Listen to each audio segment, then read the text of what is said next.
Channels Television. Reporting tonight, Ayotunde Balogun.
Down of law and order.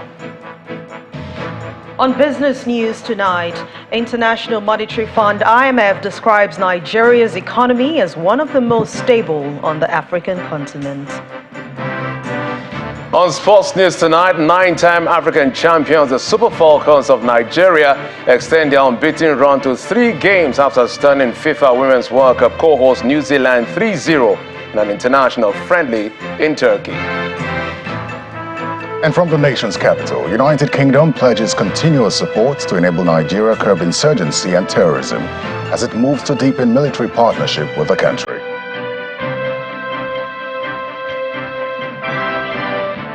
And in international news from London, police say 5 people have died after an employee opened fire at a bank in Louisville in Kentucky and live streamed the attack.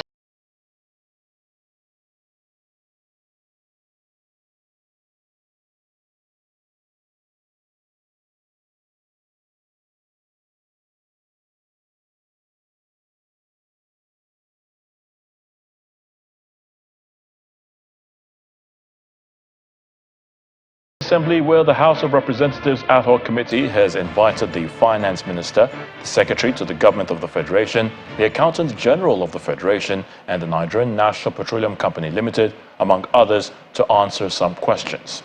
It's in connection with its investigation into the alleged loss of over $2.4 billion in revenue from the illegal sale of 48 million barrels of crude oil export in 2015.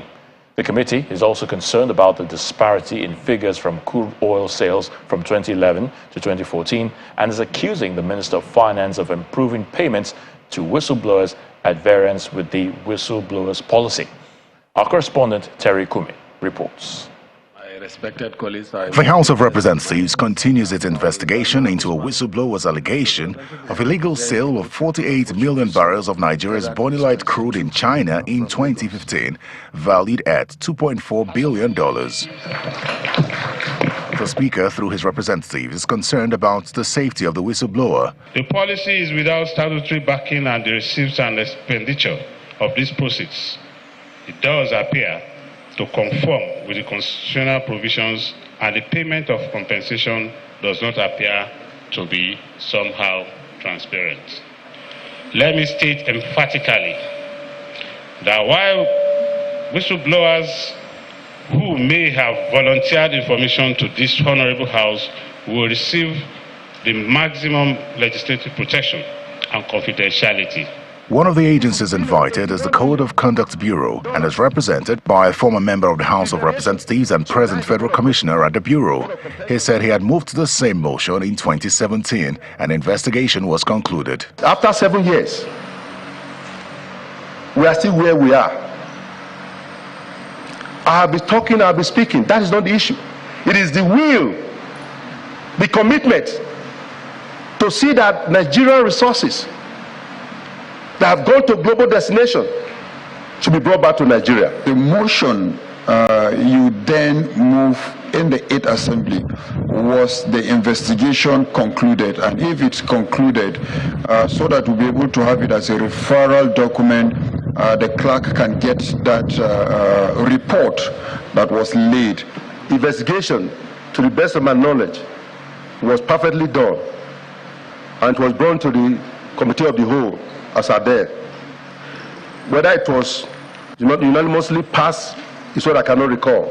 The committee then extends further invitation to all relevant ministries, departments and agencies, while accusing the Minister of Finance of violating the whistleblower policy. If there are recoveries being made from whistleblower revelations, we expect those monies to be paid into the accounts of the Federation as required by law, and if any expenditures to be made, it should come through the National Assembly.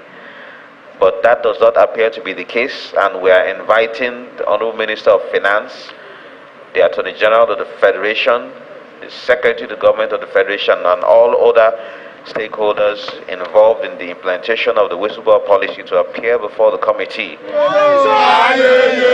Meanwhile, a group of protesters had earlier besieged the National Assembly, asking the House to halt the probe, as the matter was in court already. The House is, however, proceeding with its investigation. To the court, the All Progressives Congress, the APC, is asking the Presidential Election Petition Tribunal to dismiss the petition filed by the presidential candidate of the Labour Party, Mr. Peter Obi. The APC is also challenging the court's jurisdiction to hear the petition on the grounds that it is, among others, incompetent. Among APC's grounds for challenging the competence of the petition are that Mr. Peter Obi was not a valid member of the Labour Party as at the time of the election.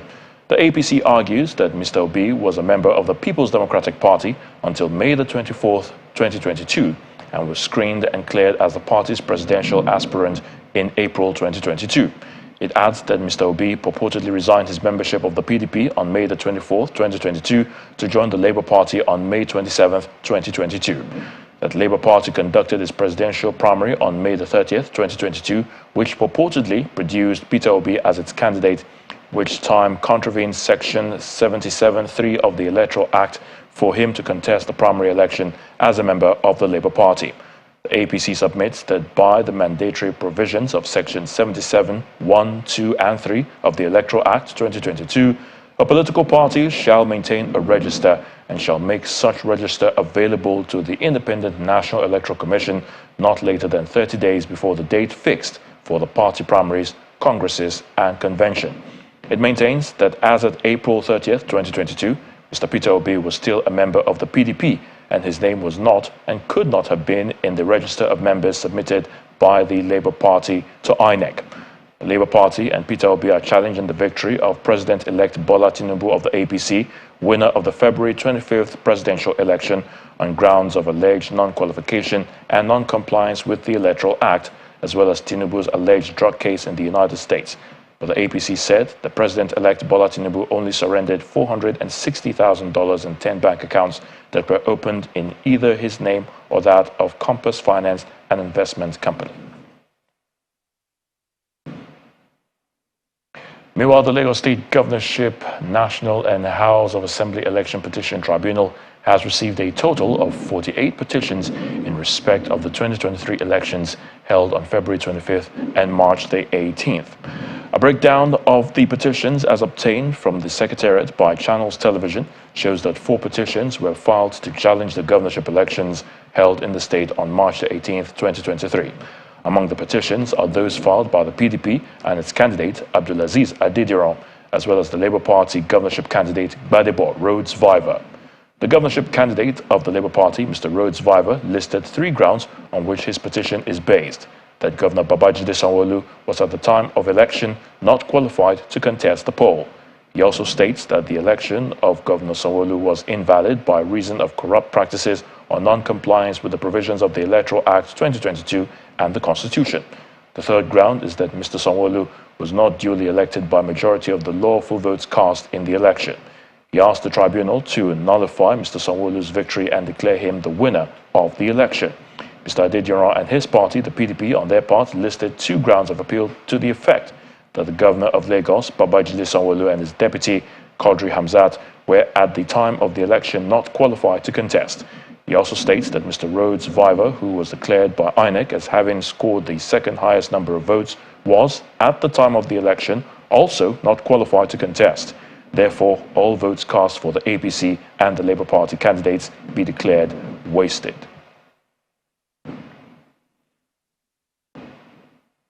In other stories, the River State Governor Nyesom Wike has defended the continued protest by members of the People's Democratic Party in River State at the INEC office in Port Harcourt, describing it as preemptive vigilance. Now, the PDP members have been occupying the roads leading to the state INEC office for 1 week to demand a joint inspection of electoral materials, among others. Governor Wike, who was speaking during a media chat in Port Harcourt, also cautions the national leadership of his party against influencing the Kogi State governorship primaries in favor of a particular candidate. What's happening? Sometimes when you ask this kind of question, how are we sure? It's the second media chat in a month and the third this year by Governor Nyesom Wike of Rivers State as he continues to speak on state and national issues. We're going to work. And some of them say we won't do this. Top on the agenda for this engagement is the continuous protest by the PDP at the INEC office in Port Harcourt to demand a joint inspection of electoral materials, amongst others, an action he considers not out of place. There's nothing wrong being vigilant. I said, you have had an experience, you want the same thing to do occur, then something must be wrong with you as a human being. This was the experience you had last time. And then you go and say, oh, they've assured me nothing like that will happen. Even if nothing like that will happen, that does not mean that you should not be vigilant. You must be vigilant, extra vigilant. He explains that the handling of post-election complaints must be without sentiment, criticizing human rights lawyer Mr. Femi Falana and the Nigerian Bar Association over calls for the release of APC lawyers arrested in Port Harcourt. NBA president issued statement that the lawyers must be released. It was so surprising. Why not say police? If you say you arrested lawyers believing that you have intelligence on this, we're giving you within 24 hours to make sure they are charged to court or you come out with a report. You cannot just interfere.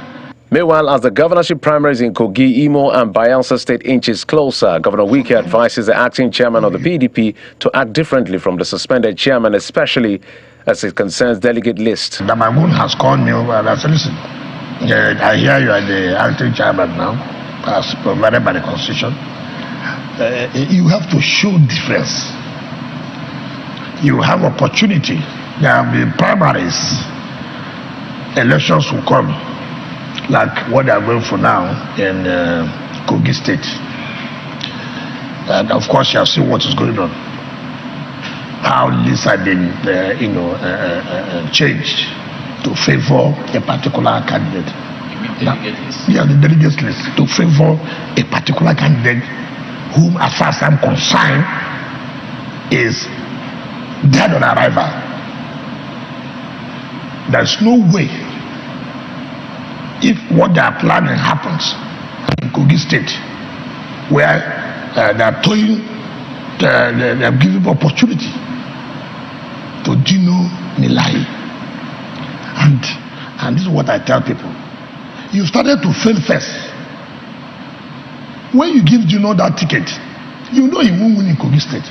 And then tomorrow, why would Kogi people say they will vote for a candidate like Dino? But it's that I'm joking. In the meantime, while the battle for the leadership of the National Assembly rages on, Governor Wike says the PDP in Rivers State will only support anyone presented by the ruling party. In the meantime, the PDP governorship aspirant in Kogi State, Dino Malai, has fired back at Governor Nyesom Wike for laughing off his aspiration to succeed Governor Yahaya Bello. In a statement on his Facebook page, Senator Malai says it is surprising that Governor Wike has suddenly become the self-appointed public office regulator who could determine what will happen in states. According to him, Kogi is not River State, where he says Governor Wike determines who becomes governor, adding that power belongs to God. Well, Senator Malai says Governor Wike is against his governorship ambition because he backed the PDP flag bearer Atiku Abubakar against the governor's interest in the G5. In part two, after the break, 12 people killed in a road accident involving a passenger bus and a trailer on the Ebonyi state axis of the Abakaliki-Enugu Expressway. Please join us again.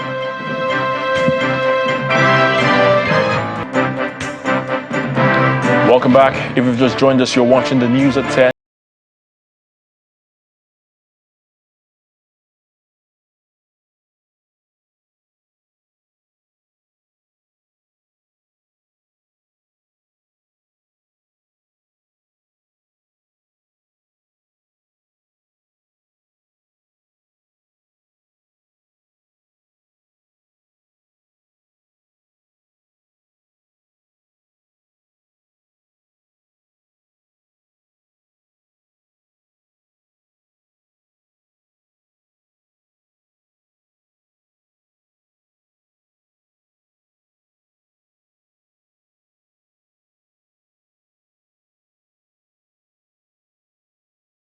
An employee opened fire at a bank in Louisville, Kentucky, and live-streamed the attack on Instagram. In Plateau State, the police have continued to occupy the State House of Assembly entrance, preventing lawmakers from gaining access into the chambers. Now, crisis erupted among the lawmakers after the judgment of the Plateau State High Court ordering the reinstatement of the impeached House Speaker, Mr. Abok Ayuba. The Commissioner of Police in the state, Mr. Bartholomew,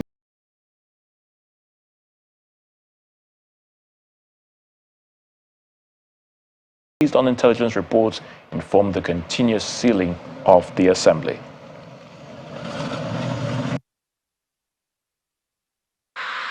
In view of the intelligence I got, an invitation was sent to the honorable members of the Plateau State House of Assembly, which they honored and came with their team of lawyers. And there and then, along with members of my management team, they were advised not to do anything that would lead or be inimical to the breakdown of law and order. Hence, the deployment of policemen to guard the premises as earlier stated. It will be a negligence or the relation of duty on my part as the Commissioner of Police here on the Plateau. Deployment of police personnel to the State House of Assembly wasn't targeted against any person or group of persons. It was merely preventive to maintain peace, protect lives and properties, and to prevent the breakdown of law and order. In the aftermath of the 2023 general elections, politicians need to be temperate and conflict sensitive in their speech in order not to heat up the system. That's the position of the Director General of the National Orientation Agency, Dr. Garba Abari, who was speaking during an interaction with journalists in Lagos. He also warned politicians to rein in their supporters and avoid promoting violence.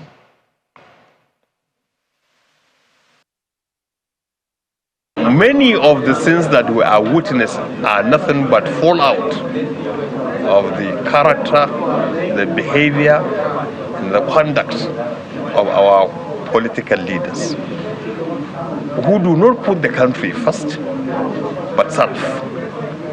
And in this process, through utterances, through actions or inactions, try to appeal to religious sentiments when they want to capitalize on number, to ethnic sentiments when they want to capitalize on emotions, and to sectional interests when they want to capitalize on parochial interests.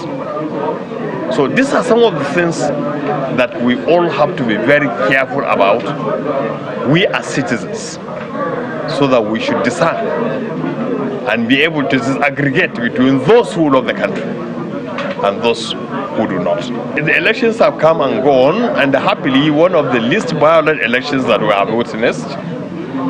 Kudos to Nigerians for acceding to the call for a violence-free elections. Those who have won have been declared as winners. Aggrieved parties have, within the limits of the law, gone to petition the tribunal to seek for redress. This is the way to go. But as the legal processes continue, I call on all Nigerians, but especially the politicians, to be circumspect in what they say, to be moderate in their conversation, and to be temperate in what they say and do, all in an attempt not to overheat the policy, but to allow peace to reign. Some residents of Isheria, Mole, Oluwara and Magodo in the Koshofe Council of Lagos State are expressing worry over the violence and unrest that has trailed recent service of court orders on property owners in their area by court bailiffs. This followed the pandemonium they witnessed today when some youth protested the service of court notice that owners of some properties there may be losing them as a result of the order. Our correspondent Timothy Crown Aderibigbe reports. There's a Shomide Odujere in the Shari Omole Olowara axis of the Koshofe local government area of Lagos State. Everywhere is calm now, but it wasn't so earlier Tuesday morning when residents woke up to have a presence of court sheriffs and other security operatives who had come there to effect a court order. What I actually see this morning is that there's a lot of people and a lot of DSS, SWAT this morning, so it's like a strange thing to us. So we now see that they are marking the house, that they are fighting for court issue. Many of the residents were taken unawares, particularly by the pandemonium that followed the actions of the men who were reportedly carrying out the court order. Banks, churches, schools, business centers, private homes are all affected by the order, leaving many of them stranded. They're just marking house, locking the factories, locking the supermarkets. Nobody should pass. So that is what we see this morning, and it's very painful. Nobody can go to work because everybody is scared. An eyewitness who chose to speak with us on condition of anonymity said it's not the first time this is happening. The last time it's almost the same way it happened today.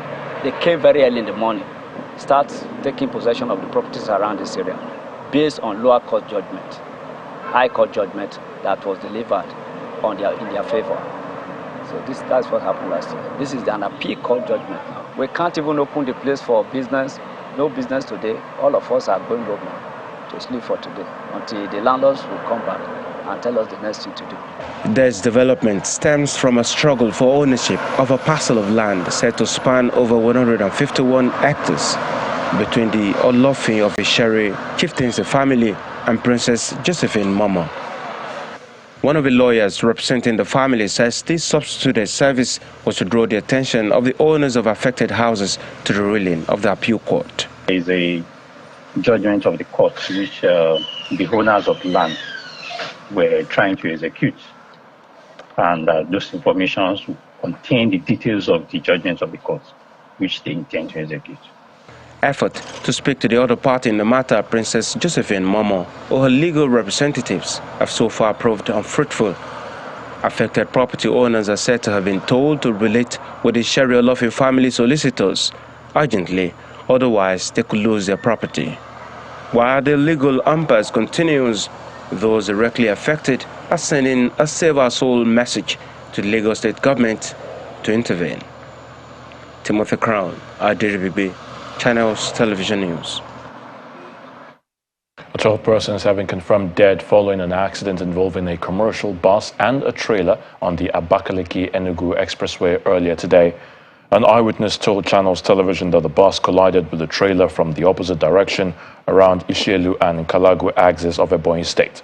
The FRSC commander in Ebonyi State, Esther Ochegbu, also explained that in the course of rescue operation, FRSC officers discovered that a total of 14 people were involved in the accident. While 10 female and 2 male passengers lost their lives, 2 others survived and are now receiving treatment in a hospital. It's been weeks after the 2023 general elections, and the electorate in the 6 states of North Central region of Nigeria have turned their attention to their need for good governance for the next 4 years. In our special reports series examining the expectations of Nigerians from the governors-elect, we bring you what the residents of the North Central states are laying out for their incoming state chief executives. The North Central region is the home of a large portion of the arable land in Nigeria. Expectations of the electorate from the incoming government in the North Central region are largely similar, curbing insecurity and its effect on food production.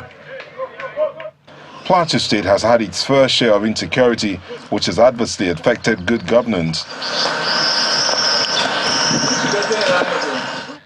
Parkinson Jacob is a civil society activist who is hoping for a crisis-free society.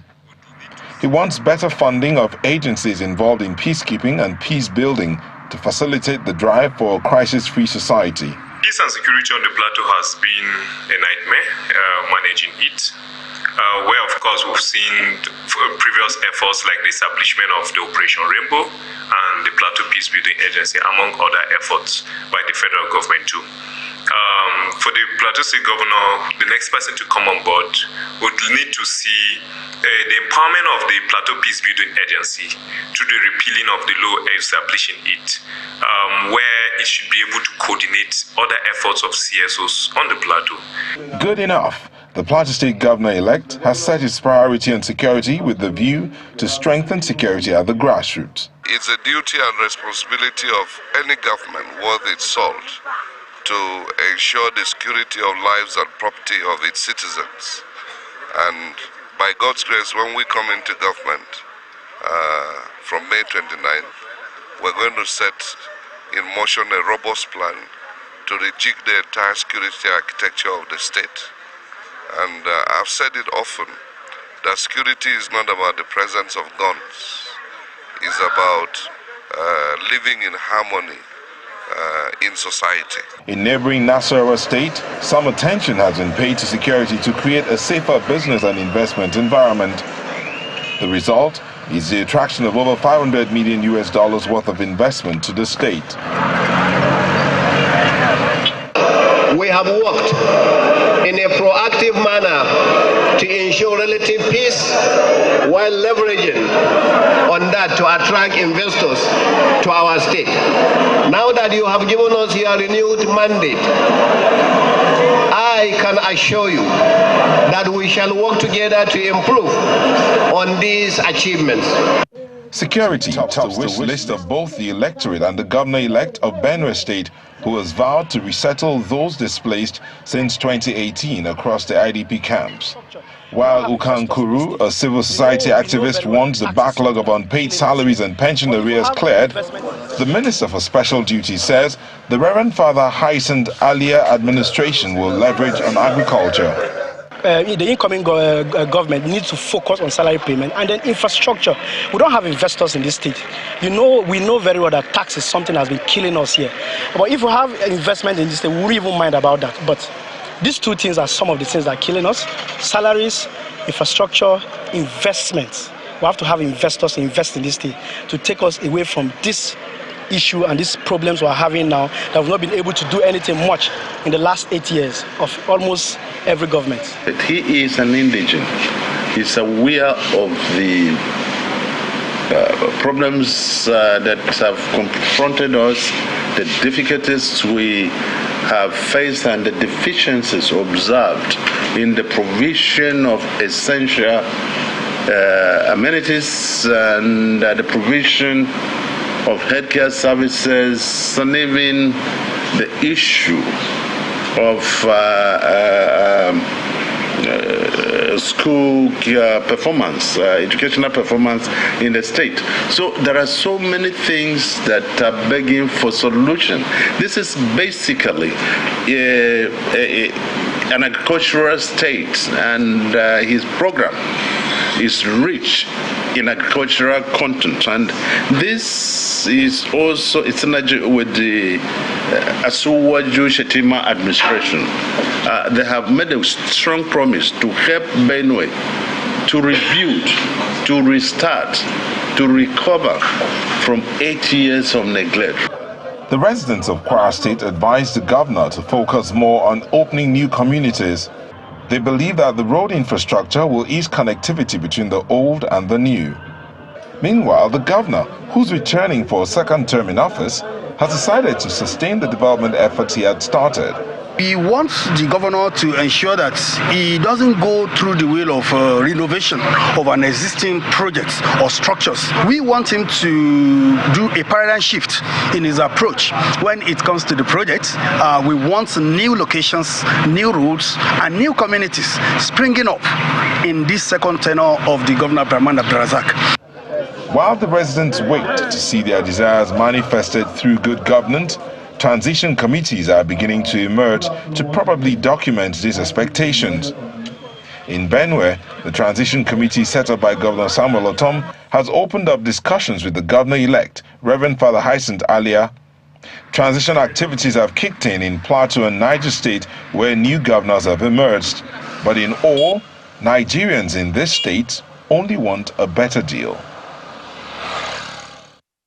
As part of efforts to bring to fruition some of his campaign promises, Abia State Governor-elect Dr. Alex Otti has announced the constitution of a transition council to help articulate the policy document that will form a developmental agenda in line with his vision for the state. Now, the council, which will be formally inaugurated on Friday, April the 14th, is made up of professionals and technocrats in business, economics, entrepreneurship, and politics, and will be chaired by partner and Chief Operating Officer KPMG in Nigeria, Mr. Victor Onyekpa. Now, the inauguration of the council is preparatory to his formal assumption of office come May the 29th. Let's now head to the nation's capital, and Terry Ikumi is standing by to give us the very latest from our Abuja studios. Hello, Terry. Hi, Ayo, absolutely.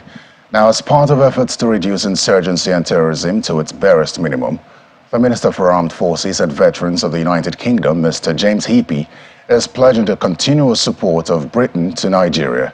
The minister, who is on a working visit to the country, says the military relationship between the UK and Nigeria will be deepened.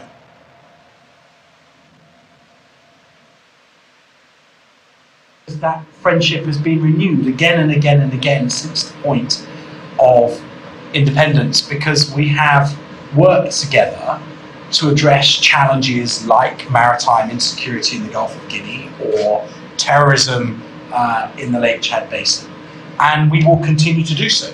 Now, a lot of that is connected to training together and sharing tactics and techniques for how to deal with the problems of the day.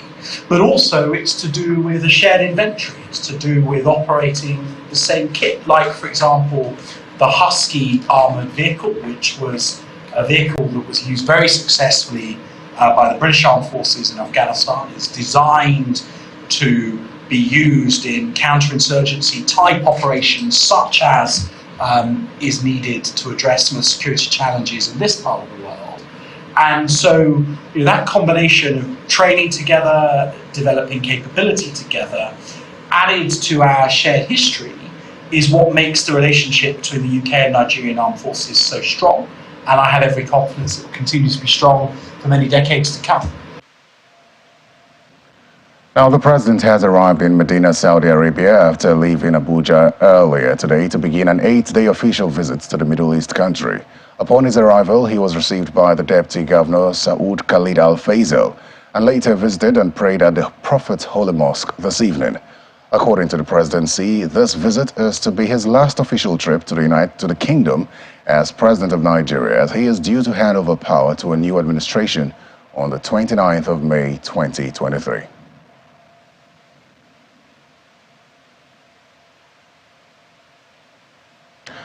Students of Prince Abubakar Audu University Ayingba are appealing to the Kogi state government to wade into the litigation crisis between the alumni and management of the institution to avert bringing the image of the university to disrepute.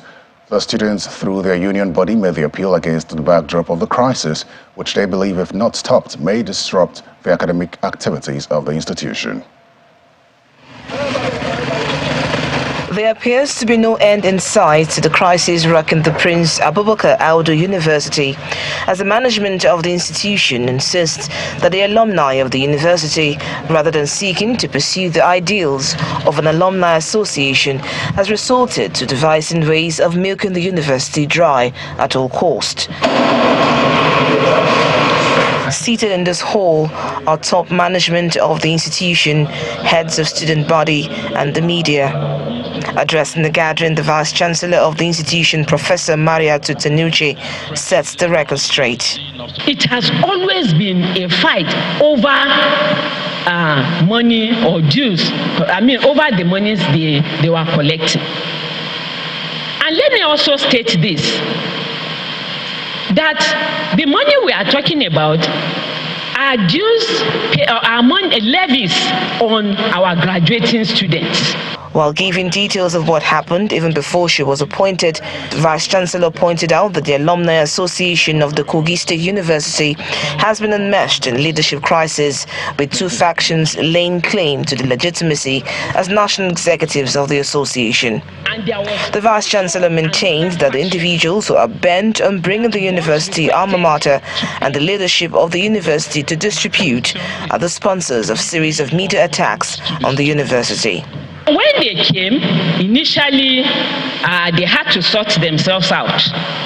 Who should be the authentic leader or group to pay a courtesy visit?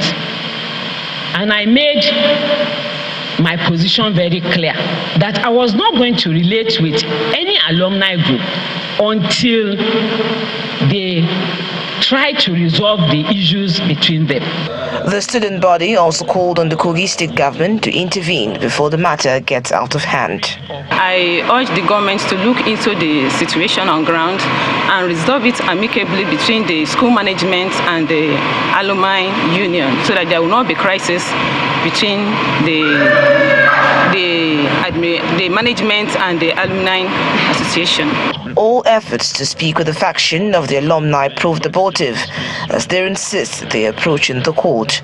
For now, stakeholders are asking the state government to wade in to forestall the peace the university is already enjoying.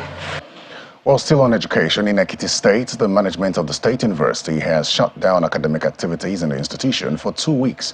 This followed a protest earlier today by students of the institution over a 5,000 naira late registration levy imposed on them by the institution. The management directed all students to vacate the campus premises immediately, warning that any student found wandering around the university premises will be taking a risk. The angry students had shut the school gate, preventing both lecturers and students from gaining entry into the premises to express dissatisfaction with the levy. They also barricaded all roads leading to the university. The students frowned on the imposition of the late registration fees in the face of a hike in their school fees just a few weeks to the examination. And that's all from the nation's capital. The news continues from Lagos with Ayotunde Balogun. Many thanks, Terry. To health matters. Parkinson's is the fastest growing neurological disorder, but very little is known about it, even among health workers, especially in the developing world. Well, that is why, as Nigeria joined the world today to mark the World Parkinson's Day, the Adewumi Desalu Parkinson's Foundation put together a forum for healthcare professionals across the country to get a better grasp on this life-altering disease. Our correspondent, Mary Alala Yusuf, tells us more. Parkinson's is a disease of the brain characterized by challenges with motion. It could also affect cognitive and memory function. According to estimates, the prevalence has doubled in the past 25 years. The Adewumi Desalu Parkinson's Foundation, named for the man, an engineer by profession, who also had the disease in later life and left behind a wife, Maureen, and family, devoted to expanding the frontiers of knowledge of this ailment, is holding an online forum for health professionals across the country to be able to identify symptoms in their patients which may point to the disease. In 2019, the global estimate was over 8.5 million individuals having Parkinson's disease. Dopamine is very important for our smooth movement, for initiation of movement, for a lot of physiological functions in the brain. What happens when these dopaminergic neurons are lost? These functions are lost. So you can actually tell Parkinson's disease from other causes of Parkinsonism using the TrueDart scan or the DART scan. These are actually research tools. They are not yet into the mainstream of medicine. Dr. Shaima alluded to the fact that the diagnosis of Parkinson's disease is largely clinical, meaning it's what I see and what you tell me that I'm able to make a diagnosis. You can't be using that scan for the average person in order to make that diagnosis. But these things are coming on. We just have to know that they are there somewhere in the, as part of research development. Mrs. Ifeanyi Deborah has early onset Parkinson's. She comes to the Center for Therapy. Apart from the tremor, I experienced stiffness and freezing. Whatever the challenges they may have, we carry out exercises to meet up those challenges. It could be the slowness in their movement, it could be their freezing, it could be, pain, whatever challenges that they may have. Their physiotherapy sessions are tailored towards those challenges so that they can move better and they can have a good quality of life. Mrs. Deborah says the therapy really helps. The medication helps me to move my body because in the initial time, without the medication, I cannot move my body, I cannot sleep well, I cannot turn as much as I want. But because of the help of the medication and the exercise, I can be able to turn and move my body and sleep well. Nobody knows the exact cause of Parkinson's, but some things are considered risk factors, and it also comes with classical symptoms.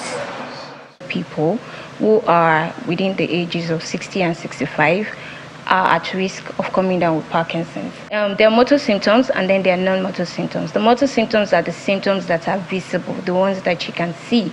So if you see someone who has tremors, who is shuffling while moving, someone who has stiff posture, and someone who has a stooped posture as well. So sometimes those are the motor symptoms of Parkinson's.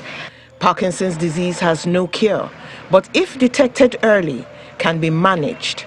Proper management could slow progression of the disease, and that's why recognizing symptoms early is important. There is a longer route to diagnosis. Why? Because a lot of people, including healthcare professionals, don't understand the classic symptoms to look out for when to diagnose the disease. Doctors see quite a number of patients in the course of their work. So a person may come to a hospital presenting symptoms of another disease or complaining of other things unrelated to Parkinson's. But if the doctor is trained to recognize symptoms of Parkinson's, the doctor can quickly mention that there might be those symptoms might be indicative of Parkinson's, and the person should go to see a neurologist. Early detection is key. The man for whom the foundation is named is known to have fought valiantly with the disease until the very end, while working to expand knowledge about the disease. It does not help that seemingly unrelated and generalized symptoms like sleeplessness and constipation can go on for years before recognizable ones like tremors show up. But research is continuing to come up with tools that will pick up brain activity early in the journey for quicker and more effective management, and someday, treatment. Mary Alale Yusuf, Channels Television News. Anne Wilder is standing by for the very latest in the world of business. Anne. Banking, so easy, so simple. Dial *894# now to experience it. You first, First Bank.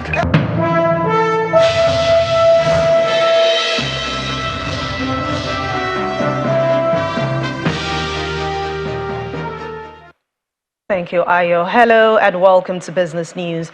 Let's begin with Nigeria's economy. It has been described as one of the most stable on the African continent. This assessment is coming from the International Monetary Fund team while presenting the World Economic Outlook for the year 2023 at the ongoing IMF World Bank Spring meetings in Washington, D.C.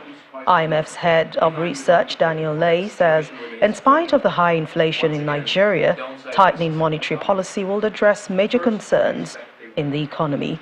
He also gave an outlook for Africa's second largest economy, that's South Africa, which is expected to experience a slowdown in the current year.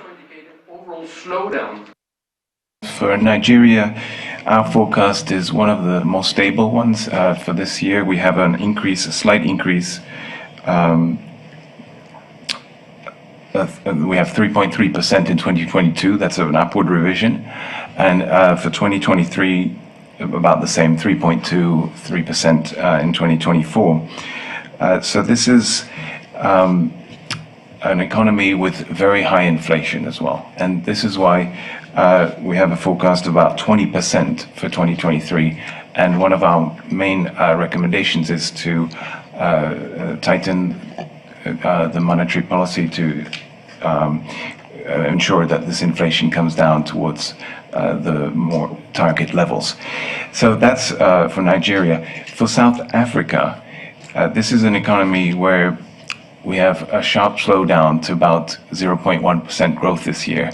That's a minus 1.1 percentage point revision, and this mainly reflects the much more severe than expected outages in the energy sector, especially in the last quarter of 2022. But next year we expect more power to come online and the growth to recover to 1.8%. More renewable power in particular should be connected. On the inflation front, the inflation is forecasted to come down to inside the target range of the South Africa Reserve Bank, 5.8% in 2023, and then continue coming down 4.8%. So we did welcome the recent increase in interest rates to 7.75%. That is why we expect inflation to converge to the target. And talking about the economy, the IMF has also made another statement saying the UK economy will remain the worst performing G7 economy this year. Well, the IMF also expects the United Kingdom economy to shrink by 0.3% this year, up from a previous forecast of 0.6%, then grow by 1% in 2024. The international lender also points to the country's high inflation, currently at 10.4%, and the sell-off in UK bonds following September's so-called mini-budget. Meanwhile, world growth is expected to decline this year to 2.8% from 3.4% in 2022, before rising slowly and settling at 3% in 5 years. Back here in Nigeria, let's head to the equities market. It resumed the first trading session of the holiday-shortened week. In negative territory, investors are increasing sell pressure. Will Ebonyi has the details.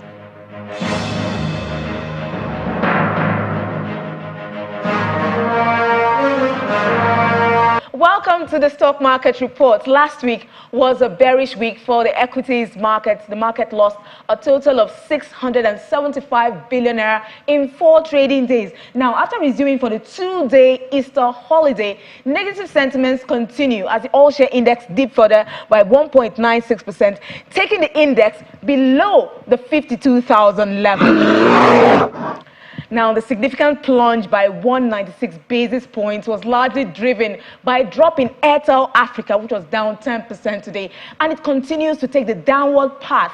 However, we saw an upbeat for trade metrics. Volume surged by more than 545% to 1.72 billion units, and value rose by over 140% to 4.78 billion naira.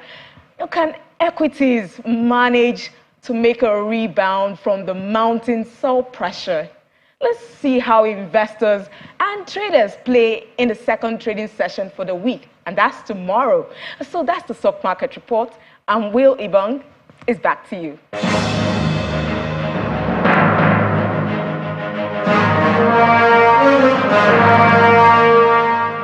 Thank you, Will. I guess the bear is very angry today. But a look at the closing numbers for other major markets around the world.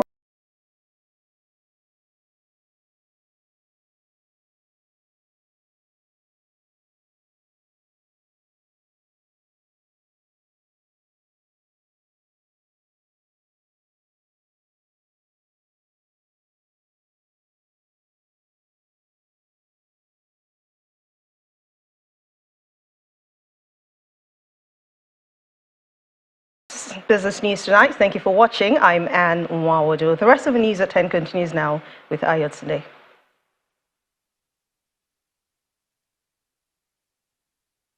Banking so easy, so simple. Dial *894# now to experience it. You first, First Bank.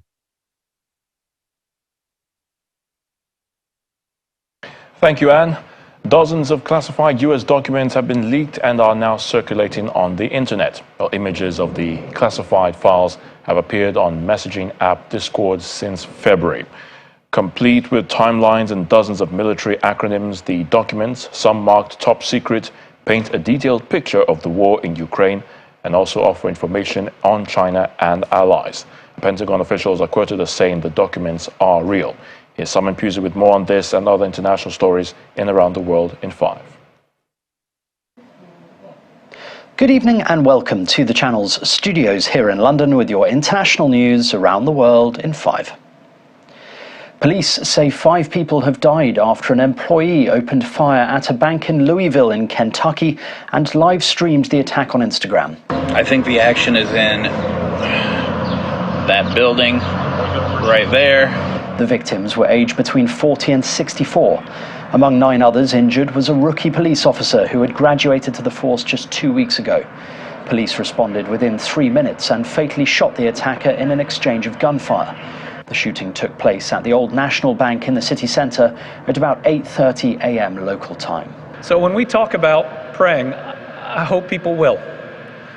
For those that we are hoping can make it through the surgeries that they're going through, and then we've got to do what we have done these last 3 years after everything. We've got to wrap our arms around these families. Leaked US Pentagon documents appear to reveal a sensitive conversation between high-level South Korean officials on whether to send weapons to Ukraine. The secret document suggests the United States has been spying on its decades-old ally, South Korea. US national security agencies and the Justice Department are scrambling to determine the source, scale and sensitivity of what appears to be the most serious spillage of US intelligence in years. The leak has the potential to upset South Korea's relationship with both the US and Russia. Safe to say this is one of the most damaging intelligence leaks this century so far. About 20 pages are serial intelligence reports. The other 20-some pages are maps and war updates from Ukraine. The US and the Philippines are holding their largest ever joint military drills a day after China concluded large-scale exercises around Taiwan. As the collaboration and partnerships grow in strength and reach, Filipino and US officials say the drills show their commitment to peace and stability in the Indo-Pacific region that is open and free. Washington announced last month that their annual Balikatan exercise with the Philippines would be their largest ever, involving more than 17,000 troops, including 12,000 from the states. Over 3 days, China's military rehearsed blockades of Taiwan in response to the island's leader meeting the US House Speaker last week. Washington criticized the drills as disproportionate. The head of Sudan's army said he remained committed to a plan for a new transition towards elections, despite the signing of a final deal being twice delayed. Protesters chanted "No militia can rule a country" in Sudan's capital after the signing of the agreement that was delayed yet again. According to a timeline set up by the parties, a new prime minister would have been announced today, but the deadline lapsed after the parties failed to sign a final transition deal on the 1st and the 6th of April. At least 10 people have been killed and more than 24 injured when a bus went off a Peruvian highway and turned over in a ravine. Local media reported the double-decker bus was carrying about 76 passengers when it left the central city of Huánuco on its way to Lima. Emergency crews worked to rescue bodies from the bus and rushed at least 12 of the 25 injured survivors to nearby hospitals. Firefighters have struggled to contain wildfires in east and South Korea as strong winds and dry weather exacerbated conditions. The Korea Forest Service said the fire broke out around 8:30 a.m. local time, 168 kilometers east of Seoul. More than 570 firefighters, 6 helicopters and 41 engines were mobilized. At least 20 local residents have been evacuated from the area. And finally, a volcano in Russia has erupted early on Tuesday, releasing a 10-kilometer cloud of smoke and ash into the sky. Here, video of the Shiveluk volcano erupting with thick plumes of smoke billowing into the sky. Nearby areas were smothered in a thick layer of volcanic ash, rising to 8.5 centimeters in some areas. But some residents saw the lighter side. Here, a woman in a hazmat suit doing so-called ash angels, and here someone making little ash statues known as ash men. And that's your international news around the world in 5. Now back to the channel's studios in Lagos.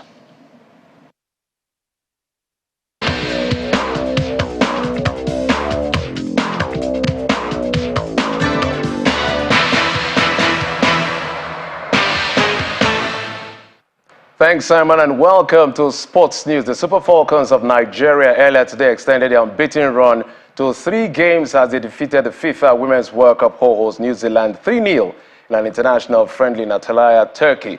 Captain Onome Ebi headed the Super Falcons in front after 34 minutes at the Modern Sports Complex.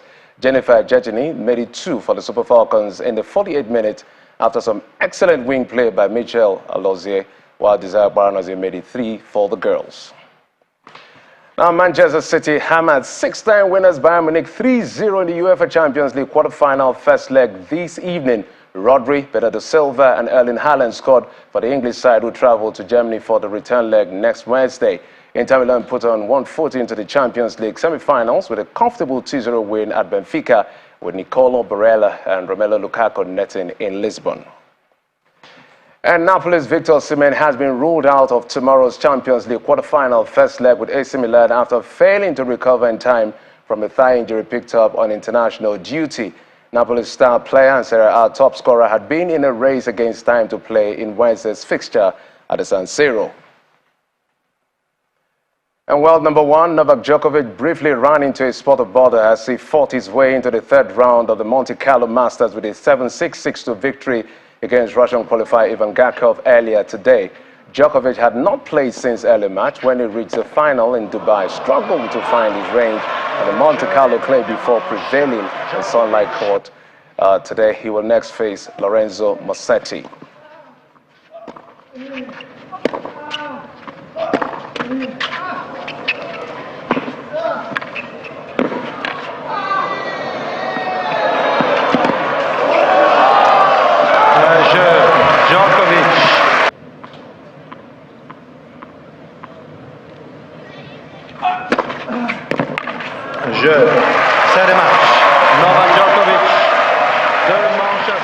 Brilliant, and that's it on Sports News. I'm Jeffrey Ozomes, back to tuned in for the rest of the news at 10.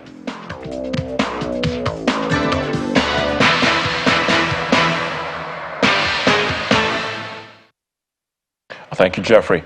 And the main news again. The House of Representatives ad hoc committee today invited the Finance Minister, the Secretary to the Government of the Federation, the Accountant General of the Federation, and the NNPC Limited to answer questions on the illegal sale of 48 million barrels of crude oil export in 2015.